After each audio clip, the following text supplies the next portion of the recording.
Before the dinosaurs, before the forests, before fish had fins or creatures had legs, something was already alive in the ocean. Not the ocean, you know. No sharks, no coral, no sound of waves breaking over any living reef. Just a vast, dark, warm sea. And on the seafloor, something flat, soft, and utterly strange. Something that had no eyes, no mouth, no brain. And yet, it was an animal.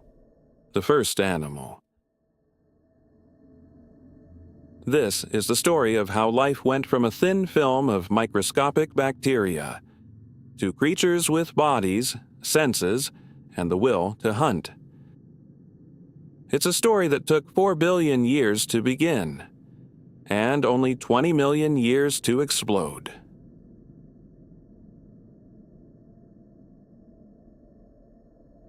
For the first 3.5 billion years of life on Earth, there were no animals, none. What existed were single-celled organisms, bacteria, simple algae, microscopic life so small you could fit 10,000 of them across the width of a human hair. But they were remarkably effective. For billions of years, they dominated every ocean, every warm pool, every crack in the seafloor. And as they photosynthesized, they did something that would change everything. They released oxygen. Slowly, over hundreds of millions of years, oxygen built up in the ocean and in the atmosphere, and oxygen is fuel. With enough of it, cells could do something they had never done before. They could work together.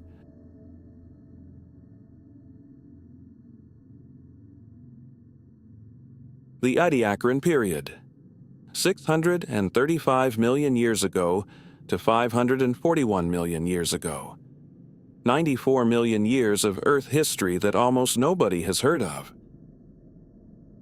This is when the first genuinely complex multicellular organisms appeared. Not single cells clumping together, but organisms with different types of tissue doing different jobs. They didn't look like anything alive today. They were flat, soft, and strange. Some resembled fern fronds anchored to the seafloor. Others looked like oval quilted mats.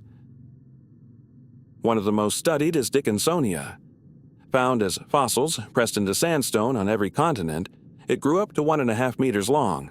It had no eyes, no mouth, no obvious head. For decades, scientists argued about what Dickinsonia even was. An alga? A fungus? A creature from an entirely separate branch of life that went extinct without leaving any descendants?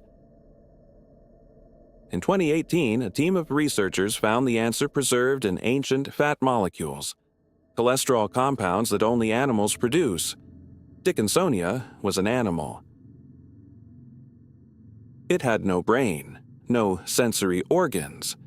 It probably absorbed nutrients through its underside like a living pancake sliding slowly across the seafloor.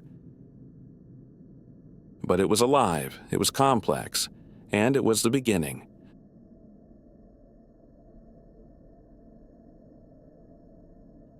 The Ediacaran seas were filled with organisms unlike anything we have names for. Some were fixed to the seafloor on stalks, filtering food from the water. Others moved. Kimberella, a creature about the size of your hand, scraped microbial mats from the seafloor using a rasping structure, the oldest evidence of an animal feeding. And then there were the rangeomorphs, fractal frond-shaped organisms that grew up to 2 meters tall. They branched and rebranched in self-similar patterns, like biological ferns anchored to the deep sea floor. Here's what makes the Ediacaran genuinely unsettling to scientists. Most of these organisms don't fit anywhere in the modern tree of life. They're not ancestors of things we know. They're something else entirely. Some researchers call them the failed experiments of evolution, but that may be selling them short. They survived for nearly 90 million years. longer than the entire Cenozoic era that produced us.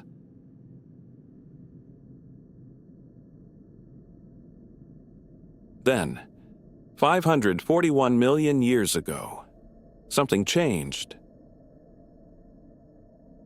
In the space of roughly 20 million years, a geological instant, nearly every major animal body plan that exists today appeared in the fossil record. Eyes appeared, legs, mouths designed for hunting, shells, armor, the entire toolkit of animal life, assembled in what, by deep time standards, was a blink. The Cambrian Explosion, the moment Earth went from a planet of soft, slow, sessile creatures to a planet at war. The Burgess Shale in British Columbia, discovered in 1909, gave us our clearest window into this world. 500 million-year-old fossils preserved in extraordinary detail. What they revealed was stranger than anyone expected. Anomalocaris, the apex predator of the Cambrian, reached a meter in length. It had grasping appendages, a circular tooth-ringed mouth, and compound eyes so sophisticated they rival a modern dragonfly's. Hallucigenia was so strange that scientists reconstructed it completely upside down. It had 7 pairs of spindly legs, sharp spines along its back, and what they originally thought was its head was actually its tail. An Opibonea, 5 mushroom-shaped eyes, a flexible vacuum hose proboscis with a claw on the end. When paleontologist Stephen Jay Gould first showed it to a conference, the audience laughed. They thought it was a joke. It wasn't a joke, it was a real animal, and it represents something extraordinary about the Cambrian. Evolution was running experiments. Not all of them worked, but all of them tried.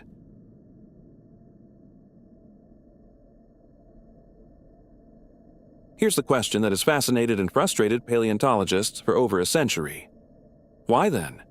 Why did animal life wait 4 billion years, and then suddenly diversify into everything at once? The honest answer is that we don't have one cause.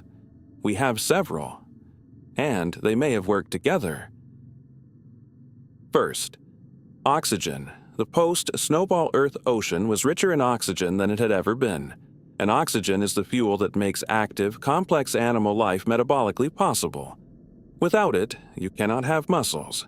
You cannot have a brain. Second, nutrients. When snowball Earth's glaciers melted, they ground rock into mineral powder that flooded the ocean. The result was a planetary-scale fertilization. Life had food it had never had access to before. Third, and perhaps most important, predation. Once the first predators evolved, every other animal had to respond. Grow a shell, develop eyes to see them coming, learn to burrow, learn to run.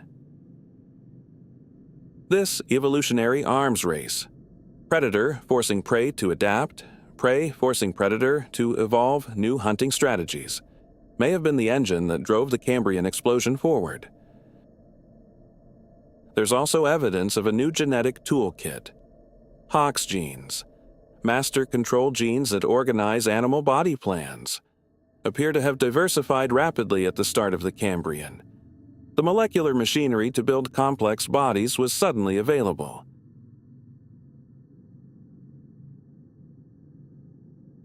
Here's something worth sitting with. Nearly every animal alive today, every fish, insect, bird, mammal, worm, and octopus, traces its body plan back to the Cambrian. The basic architecture of your body. A head at the front, bilateral symmetry. A gut running front to back, a nerve cord. Was established over 500 million years ago in the Cambrian Ocean. When paleontologist Simon Conway Morris discovered Pikaia in the Burgess Shale, a tiny, blade-shaped creature with a notochord running down its length, he may have been looking at a distant cousin of every vertebrate animal that ever lived.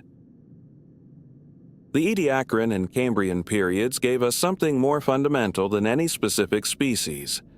They gave us the concept of an animal, complex, mobile, hungry, aware.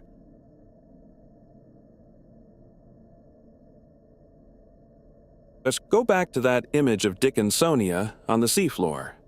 Flat, soft, brainless, no awareness of what it was.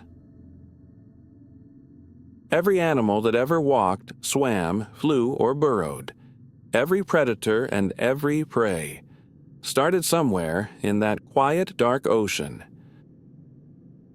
Life didn't explode because it had to. It exploded because the conditions were finally right. The oxygen, the nutrients, the competition, the genetic tools. Everything aligned. And 540 million years of animal evolution began. Next time. Those early animals left the ocean. They crawled onto bare rock, breathed open air for the first time, and started building the world we live in.